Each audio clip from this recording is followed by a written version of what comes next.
L'édition nuit, bonsoir, bienvenue. Merci à vous de nous suivre tout au long de la nuit ici à Paris sur France 24 et France Info. Voici les titres du journal. À la une, la Syrie.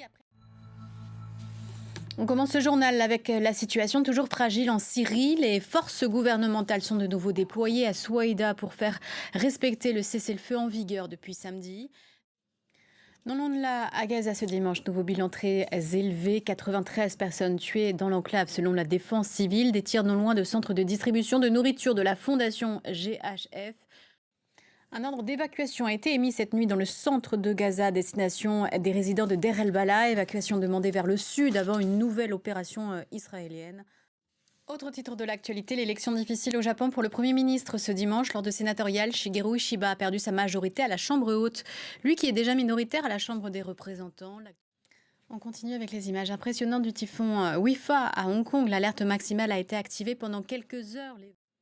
Et la nuit dernière, on vous parlait déjà du phénomène de cette pétition contre la loi du plomb. Il ne fait que grandir puisqu'à présent, plus d'1,1 million de Français l'ont signé. C'est un record pour une pétition adressée à l'Assemblée nationale. Et ceux qui possèdent des crypto-actifs l'ont peut-être remarqué dans leur portefeuille. Ceci se porte en ce moment remarquablement bien. Le Bitcoin a battu un nouveau record à 123 000 $, poussé par un contexte politique aux États-Unis, c'est vrai, favorable, avec Donald Trump et le Clarity Act, censé instaurer un cadre réglementaire plus favorable. Mais attention, les crypto-actifs restent volatiles et leur valeur n'est en rien assurée. On voit ça avec Anne-Claire Le San. On termine avec du sport, la 15e étape du Tour de France qui arrivait ce dimanche à Carcassonne dans l'eau d'une victoire belge avec Tim Wellens en solitaire. Fin de ce journal, prochaine édition dans une quinzaine de minutes.